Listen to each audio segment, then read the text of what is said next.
He had learned that distance could feel like safety, especially after life forced him to raise a child alone. As a single father, he built his world around clear boundaries, firm rules, and the quiet belief that staying uninvolved was the best way to avoid harm. Every day was carefully managed, not because he lacked compassion, but because he feared what compassion might demand of him. He told himself that his responsibility ended where other people's problems began. The past had taught him that good intentions could easily turn into lifelong consequences. One mistake, one moment of misplaced trust, and everything he worked for could collapse again. So he chose caution, convinced that protecting his child meant keeping life predictable and free of unnecessary complications. To him, restraint was not selfishness, it was survival. Then a small, ordinary situation appeared in his life, one that did not look like a crisis at first glance. It was the kind of request he was legally allowed to refuse, socially encouraged to ignore, and morally free to walk away from. No one would have questioned his decision if he chose not to get involved. In fact, most people would have praised his common sense. But his child noticed the moment he hesitated, and in that hesitation, he felt something shift inside him, a quiet discomfort he could not explain away with logic. For the first time in years, he wondered whether staying safe was the same as doing what was right. Standing at the edge of that choice, he did not yet know the cost of stepping forward, only that stepping away might teach his child the wrong lesson. He did not consider himself a cold person. That was the belief he returned to whenever guilt tried to surface.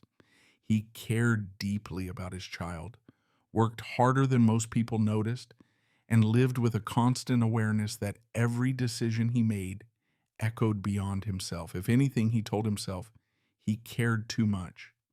Caring was the reason he had learned to build walls, not because he lacked empathy, but because empathy had once cost him everything. Life as a single father had reshaped his instincts. Before, he had been someone who believed problems were meant to be solved collectively, that people were strongest when they leaned on one another.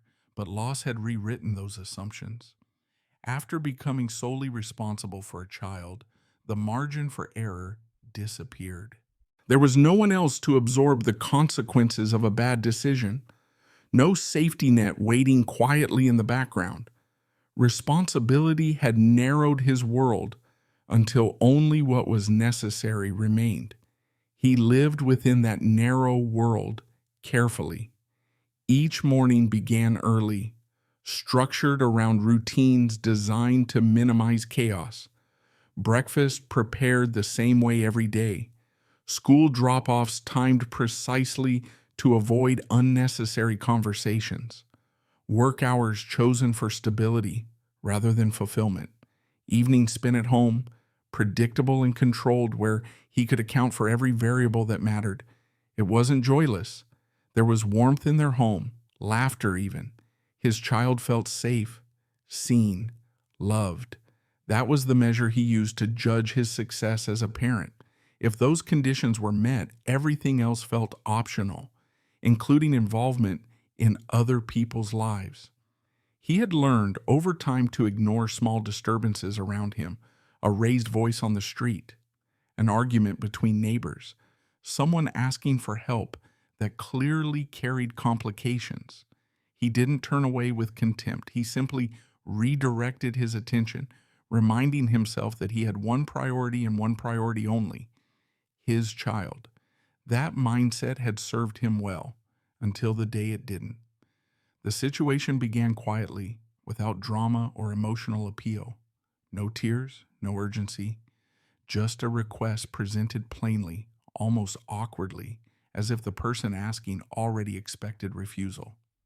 It was a request that involved paperwork, verification, a small form of responsibility that carried no immediate danger, but hinted at deeper complications beneath the surface. He recognized those hints immediately. Years of experience had taught him how to spot situations that expanded once touched.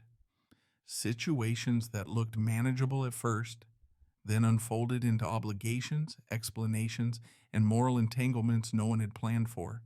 This was one of them. He could feel it instinctively. The way some people sense storms before the sky change color. The woman stood there waiting, not pleading, not insisting. She explained her situation with uncomfortable honesty. She did not present herself as a victim, nor did she attempt to earn sympathy. In fact, she seemed prepared for skepticism, perhaps even rejection. She acknowledged her own mistakes openly, speaking of past decisions without defensiveness or self-pity. There was accountability in her words, but also fatigue, the kind that came from carrying consequences alone for too long. He listened. Listening had always been easy for him. Acting was another matter. As she spoke, he assessed the situation the way he always did, through the lens of risk. What would involvement require? What might it lead to? How much time, energy, and emotional presence would it demand? And most importantly, what would happen if things went wrong? The answers were unclear. What was clear was that he was not obligated to help. The law did not require his participation. Social norms did not expect it. In fact, many people would advise against it, citing common sense and self-preservation. There were formal channels she could pursue, systems designed to handle situations like hers, without dragging unrelated people into the process. He explained this calmly, carefully, making sure his refusal sounded reasonable rather than dismissive. She nodded. That was what unsettled him. There was no argument, no attempt to persuade him otherwise. She thanked him for listening and prepared to leave, as if rejection had been factored into her expectations from the start. That quiet acceptance lingered long after she walked away, leaving him with a feeling he couldn't immediately identify. Relief came first. He returned to his routines, satisfied that he had made the prudent choice. He had maintained boundaries, avoided unnecessary involvement, and protected his limited emotional resources. There was comfort in that familiarity. Comfort in knowing that his child's life would remain undisturbed by complications he did not fully understand. But discomfort followed soon after. It appeared in small moments, easily dismissed at first. A pause during dinner when his child asked about fairness in school. A story about someone being blamed for something they hadn't done. A question framed innocently but charged with implication. What happens when no one helps?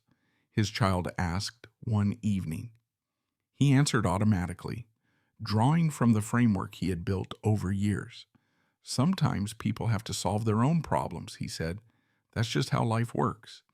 His child accepted the explanation without challenge, but something in their silence made him uneasy. The days passed, and with them came subtle updates about the situation he had chosen to ignore. Not directly, not through confrontation, but through the quiet spread of consequence.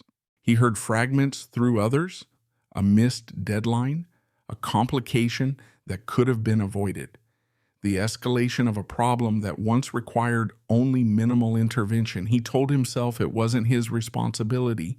He told himself that stepping in earlier would not have guaranteed a better outcome, that hindsight always made inaction look worse than it felt in the moment.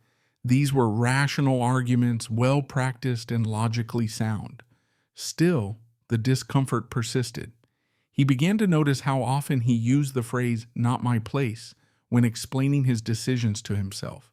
It had become a shield, protecting him from guilt, but also from engagement. He wondered when that phrase had replaced others he used to believe in, ideas about community, mutual responsibility, and shared burden. At work, conversations unfolded around him without his full attention.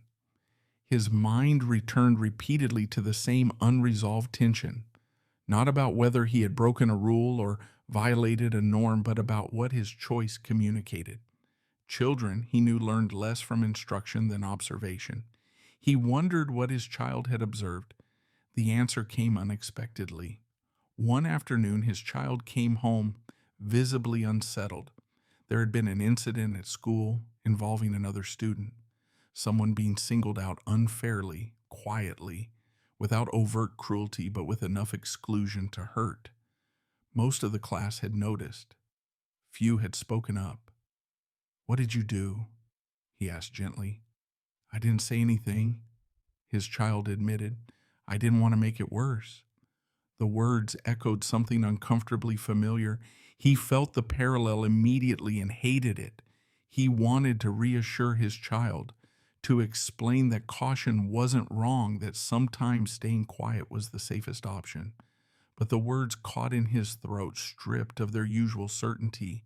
He realized with unsettling clarity that his child's reasoning mirrored his own.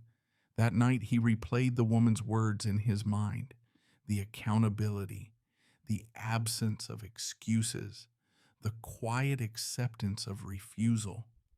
He thought about how easily he had dismissed involvement as unnecessary, how quickly he had prioritized safety over consideration. He asked himself a question he had avoided for years. What if responsibility did not end where obligation stopped? The thought challenged the foundation of how he had organized his life. If responsibility extended beyond legal or social requirements, then his careful distance might not be neutrality at all. It might be a choice with consequences of its own. The following day, he noticed changes in his child's behavior, small ones easily overlooked, hesitation before speaking, increased sensitivity to others' reactions, a growing awareness of fairness that lacked confidence in action. He recognized those traits because he had cultivated them in himself. That recognition was painful. He began to reconsider the situation he had avoided, not with the intention of intervening immediately, but to understand it more fully. He revisited the details he had previously skimmed over, acknowledging complexities he had used as justification to disengage. The more he examined it, the clearer it became that early involvement, however limited, could have altered the trajectory, not guaranteed success, not eliminated difficulty, but reduced harm, reduced escalation, reduced the burden carried alone. He felt the weight of that realization settle heavily. At the same time, fear resurfaced. Involvement now would be more complicated, more visible, more likely to invite scrutiny or criticism. Acting late carried its own risks, including the risk of appearing inconsistent or opportunistic.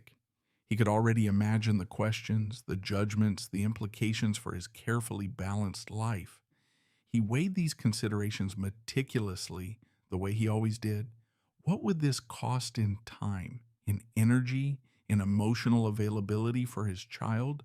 What if involvement led to legal entanglements or social complications that disrupted the stability he had worked so hard to maintain? The risks were real, but so was the cost of inaction. That cost was harder to quantify, but increasingly impossible to ignore.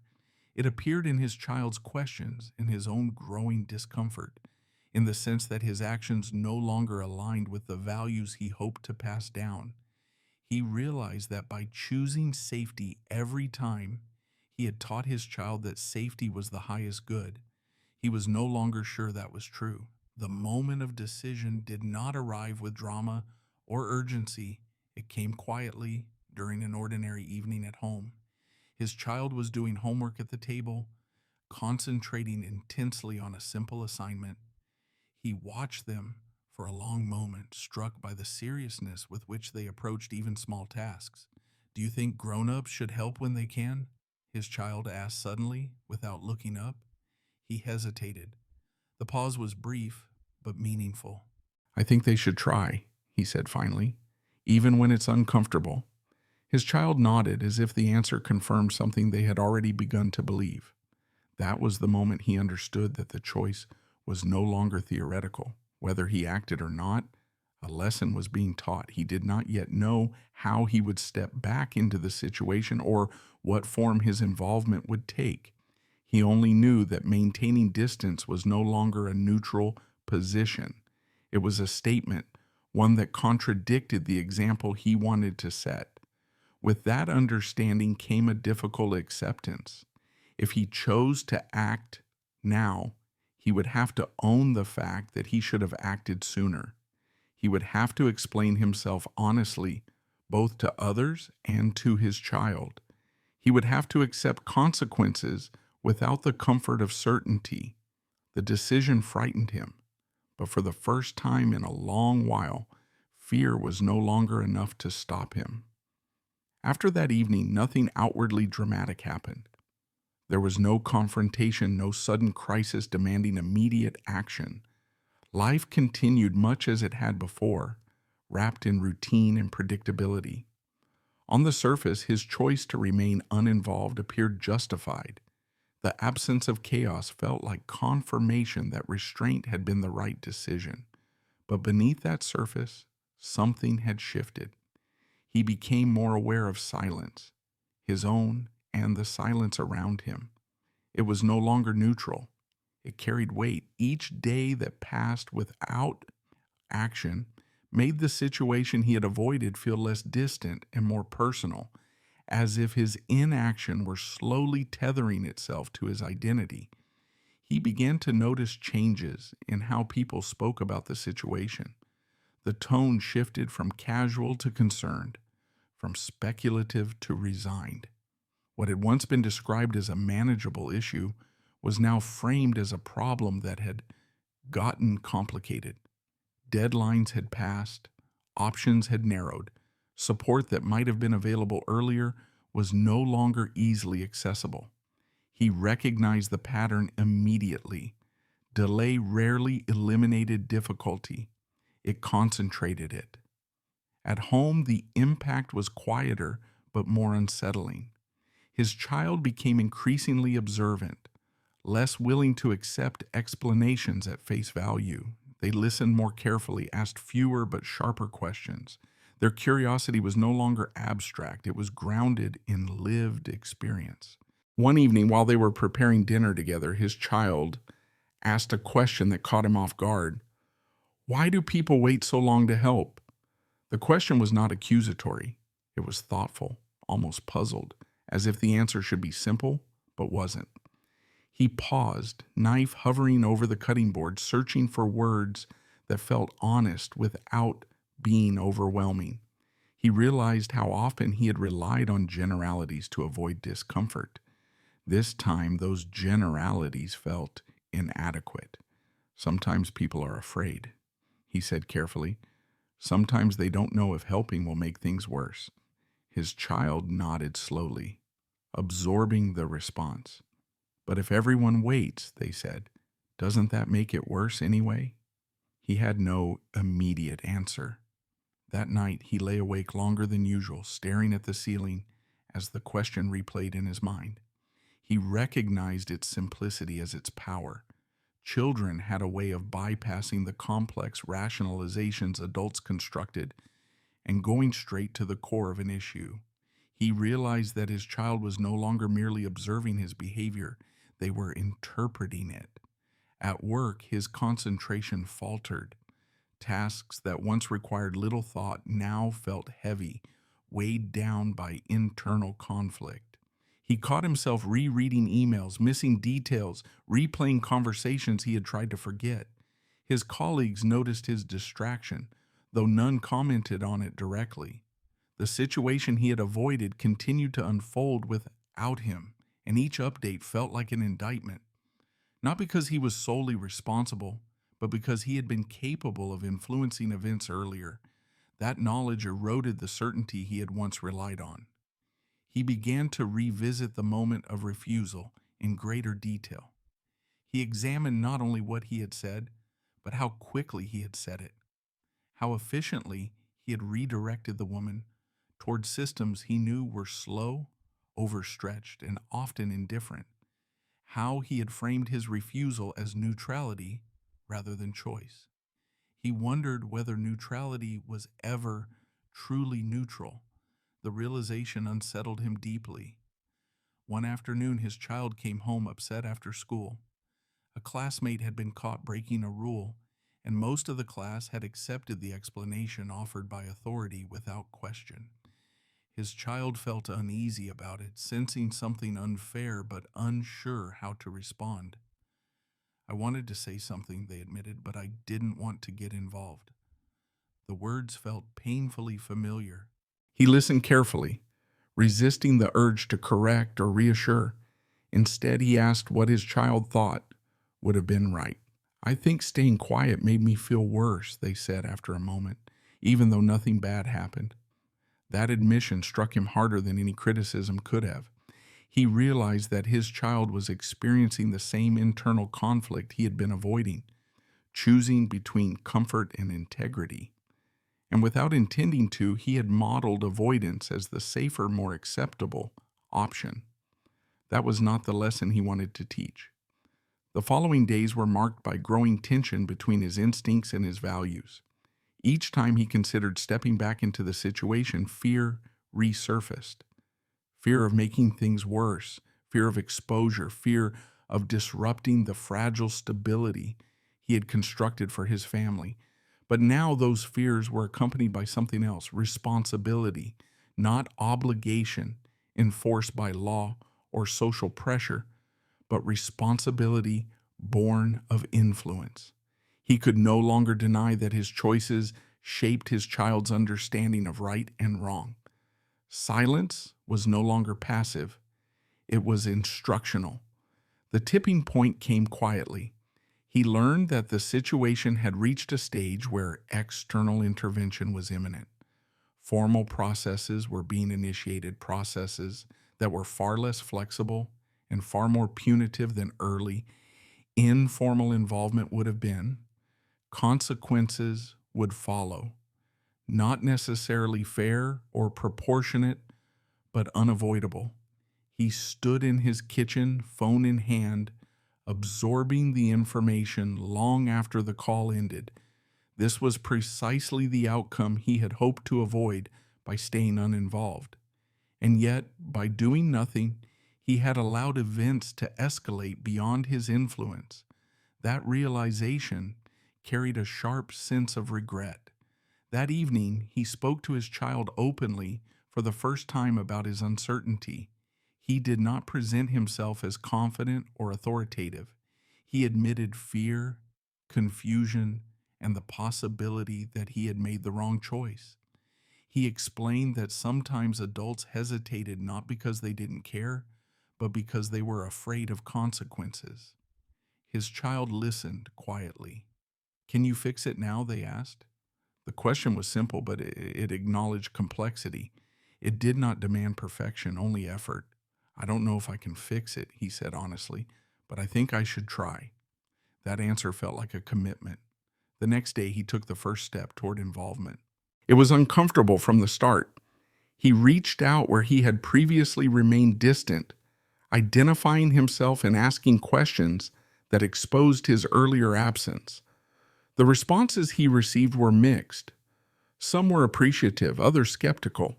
A few were openly critical, questioning why he was only stepping forward now.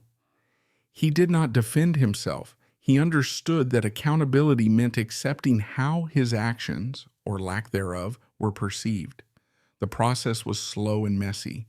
It involved documentation, meetings, and explanations that forced him to confront the consequences of delay. Each step required time he did not have in abundance and emotional energy he had carefully rationed.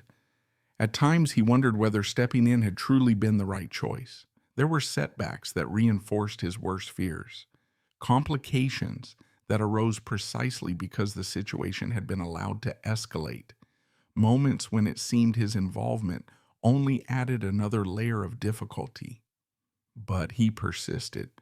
Not because he believed success was guaranteed, but because withdrawal was no longer an option he could justify to himself. At home, his child watched these changes unfold with quiet attention. They noticed his fatigue, his frustration, and the way he spoke more openly about uncertainty. He did not shield them from the difficulty, but he did not burden them with it either. He framed the experience as a process rather than a problem. One evening, while reviewing paperwork at the table, his child asked if they could help. "There's nothing you need to do," he said gently. "I just want to be here," they replied. The statement carried more meaning than the child likely intended. He realized that presence mattered, not only in action but in modeling perseverance. His child did not need him to succeed flawlessly. They needed to see him try openly and honestly. Over time, small changes became visible.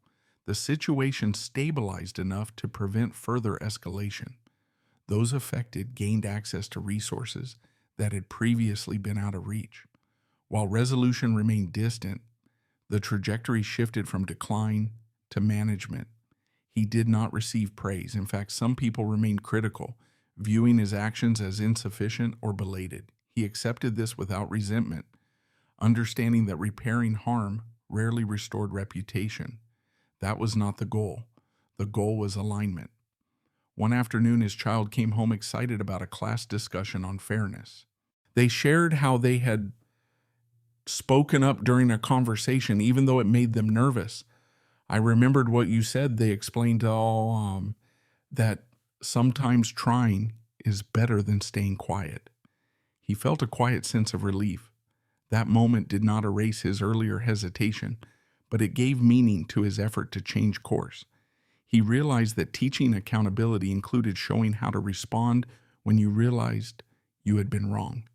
As the situation gradually moved beyond the stage that required his constant involvement, he reflected on how profoundly the experience had altered him. He no longer viewed caution as inherently virtuous. He recognized it as one factor among many, to be weighed against values rather than elevated above them. He understood now that responsibility was not about avoiding harm at all costs, but about engaging with harm thoughtfully when avoidance caused greater damage. This understanding reshaped how he approached everyday decisions. He became more attentive to moments where silence felt easier than action, more willing to ask questions rather than assume neutrality, more comfortable acknowledging uncertainty without using it as an excuse for inaction. Most importantly, he recognized that being a single father did not mean insulating his child from every moral dilemma. It meant navigating those dilemmas visibly, imperfectly, and with integrity. The chapter was far from over. There were still consequences to face, conversations to have, and trust to rebuild. But something fundamental had shifted. He was no longer hiding behind the comfort of inaction. He had accepted the discomfort of responsibility, and in doing so, he had begun to teach his child the lesson he himself was still learning, that doing the right thing often begins not with certainty, but with the willingness to step forward despite fear. By the time he fully stepped back into the situation, it was already clear that there would be no clean resolution. Whatever he did next would not undo what had already happened. It would not erase delays, misunderstandings, or the consequences that had accumulated during his absence. The best he could offer now was presence, steady, accountable, and unglamorous. That understanding changed how he approached everything. He no longer entered conversations trying to control outcomes.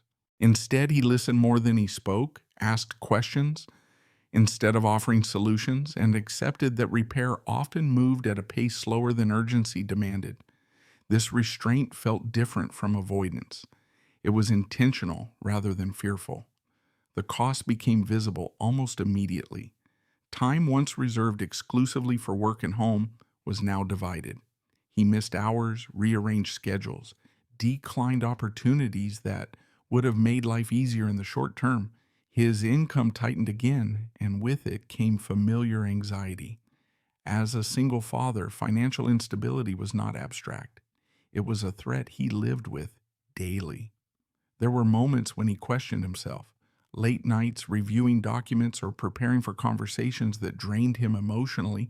He wondered whether stepping forward had been reckless, whether he had confused moral clarity with unnecessary sacrifice, whether his child would ultimately pay the price for a choice rooted in principle rather than practicality. Those doubts never disappeared completely, but something else accompanied them now: conviction. He understood that every meaningful choice carried a cost, and that avoiding cost did not equate to avoiding harm. It simply shifted harm elsewhere. That realization anchored him when fatigue tempted him to withdraw again. As the process continued, he encountered resistance that felt personal, even when it wasn't. Some people questioned his motives openly. Why now? Why get involved when the situation had already deteriorated? Others implied that his presence complicated matters, that earlier neutrality would have been preferable to late engagement. A few suggested that his concern was performative, an attempt to appear virtuous after the fact. He did not argue. He accepted their skepticism as part of accountability. He knew that repair did not entitle him to trust or appreciation. Trust had to be earned slowly, if at all. What mattered more was consistency. He showed up when he said he would. He followed through on commitments, even when doing so offered no immediate benefit. He acknowledged mistakes without defensiveness, resisting the urge to justify or explain himself beyond what was necessary. This approach did not resolve everything.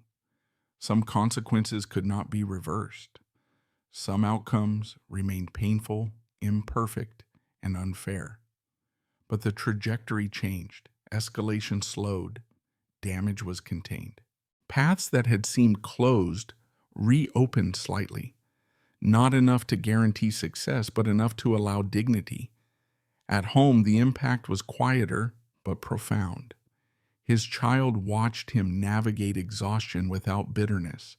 They noticed how he spoke about difficulty not as something to avoid at all costs, but as something to be faced thoughtfully. He did not dramatize his efforts or present himself as a hero. He spoke honestly about uncertainty, limits, and responsibility. One evening, after a long day, his child asked if he regretted getting involved. The question surprised him. He considered it carefully, aware that whatever he said would matter. "I regret not acting sooner," he said finally, "but I don't regret trying now." His child nodded, as if that distinction made sense intuitively. That moment marked a shift in their relationship. They began talking more openly about values, not in abstract terms, but through lived examples, about fairness that came at a cost, about courage that did not feel brave, about mistakes that could be acknowledged without shame. His child did not see him as infallible. They saw him as accountable. That mattered more. As weeks turned into months, the situation reached a stage where his involvement became less central. Systems took over. Others assumed responsibility. His role transitioned from active intervention to quiet support. He felt relief, but also reflection. He realized how much of his earlier life had been shaped by the fear of repeating loss. That fear had narrowed his choices, convincing him that safety was synonymous with goodness. Now, he understood that safety was only one value among many, and not always the most important. This realization reshaped how he saw himself. He was still cautious, still aware of risk, still protective of his child. But he no longer allowed fear to masquerade as wisdom without challenge. He evaluated decisions through a broader lens, one that included long-term influence alongside immediate stability. He noticed changes in his child that affirmed this shift: greater confidence in expressing opinions, increased empathy for others' struggles, a willingness to question authority respectfully rather than accept explanations uncritically. These were not traits he had explicitly taught. They had emerged through observation. One afternoon, his child came home thoughtful rather than upset. There was a kid in class who got blamed for something again, they said. This time, I said something. He waited, heart steady but attentive. I was nervous, the child continued, but I didn't want to feel bad later. He smiled quietly. That was the lesson he had hoped would take root. The experience did not transform his life dramatically. There were no public acknowledgments, no clear markers of success. His routines remained largely unchanged. He still worked hard, managed carefully, and lived within limits shaped by responsibility. But internally, something fundamental had shifted. He no longer measured success solely by how little trouble he caused. He measured it by alignment between values and actions, between what he hoped to teach and what he demonstrated daily. This alignment brought a quiet sense of peace, not comfort exactly. Life remained demanding, but the internal tension that had plagued him since his initial refusal eased.